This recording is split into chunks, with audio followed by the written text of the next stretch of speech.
Rekan-rekan sekalian, perkenalkan saya Tuti Aprianti, Widya Iswara pada BPSDMD Provinsi Nusa Tenggara Barat. Hari ini kita akan membahas tentang digital mindset dan smart ASN. Sebagai abdi negara, kita semua bergerak di bawah naungan core values berakhlak, yaitu berorientasi pelayanan, akuntabel, kompeten, harmonis, loyal, adaptif, dan kolaboratif. Kita memegang semboyan bangga melayani bangsa.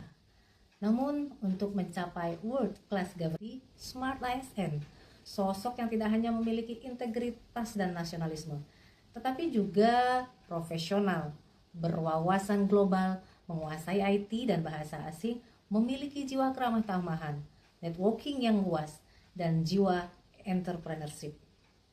Kuncinya semua itu ada pada digital mindset. Apa itu digital mindset? Menurut Profesor Koji, ini adalah pola pikir untuk memanfaatkan teknologi digital guna memecahkan masalah dan menciptakan peluang. Ingat, ini bukan sekedar bisa pakai aplikasi ya, tapi soal sikap atau attitude yang melihat teknologi sebagai solusi. Mengapa kita harus memiliki pola pikir ini, rekan-rekan? Jawabannya jelas, change or you die. Berubah atau punah. Kita hidup di era VUCA, volatility, uncertainty, complexity, dan ambiguity. Dunia berubah sangat cepat dan penuh ketidakpastian. Kita harus mengubah hambatan itu menjadi peluang dengan mindset baru, yaitu vision, understanding, clarity, dan awareness. Mengapa teknologi sangat penting, rekan-rekan? Mari kita lihat perbandingannya dulu. Dulu, koordinasi mungkin butuh waktu 3 hari untuk perjalanan fisik. Coba lihat sekarang, cukup 30 menit melalui telekonferensi. Teknologi diciptakan untuk membantu ya, bukan menyulitkan. Lalu, bagaimana membangun digital mindset tersebut? Rekan-rekan, ada yang menarik. Berdasarkan konsep dari Kerry Hoffman, ada 5 aspek penting yang harus kita implementasikan dalam layanan publik dan manajemen.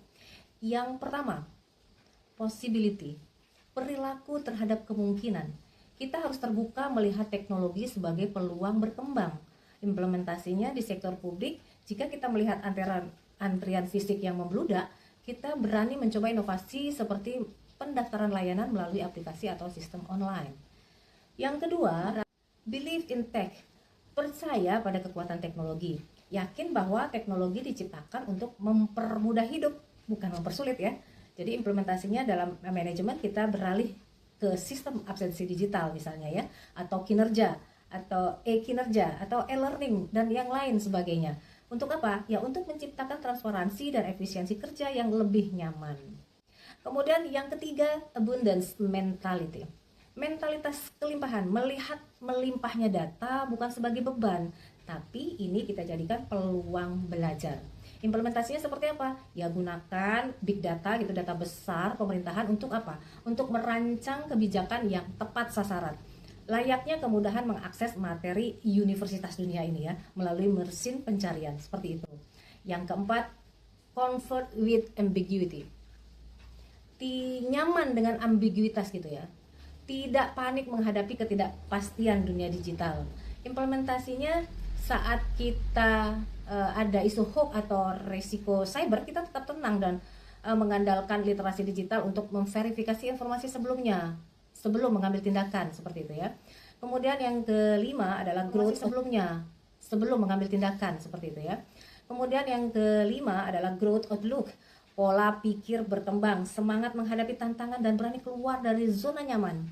Implementasinya seperti apa? Ya jangan takut saat meluncurkan aplikasi layanan baru. Lihatlah setiap kendala teknis sebagai bagian penting dari proses belajar untuk terus maju. Rekan-rekan, pola pikir tidak hanya dari proses belajar untuk terus maju. Rekan-rekan, pola pikir tidak hanya awal dari perjalanan. Untuk benar-benar bertransformasi, kita harus melintasi jembatan dan menghubungkan mindset menuju skill set. Sama digital skill, cakap digital. Kecakapan digital ini bukan sekedar tahu, tetapi di mana kita mampu memahami dan menggunakan serta memanfaatkan perangkat keras serta lunak untuk apa? Untuk menunjang tugas keseharian kita sebagai ASN. Ini adalah teknis dasar yang harus kita kuasai sebagai ASN yang profesional. Selanjutnya ada dasar yang harus kita kuasai sebagai ASN yang profesional. Selanjutnya adalah digital kultur, budaya digital. Dalam hal ini, bagaimana kita membangun wawasan kebangsaan dan menjunjung tinggi nilai-nilai Pancasila serta Bhinneka Tunggal Ika dalam keseharian kita di ruang digital. Teknologi harus memperkuat jati diri bangsa, bukan melunturkan. Teknologi harus memperkuat jati diri bangsa, bukan melunturkan ya, seperti kasus yang lagi viral sekarang. Ketiga, etika digital, kemampuan kita untuk menyadari, mempertimbangkan dan mengembangkan tata kelola digital dalam interaksi publik. Integritas kita sebagai ASN harus tetap terjaga, baik di dunia maya maupun di media sosial.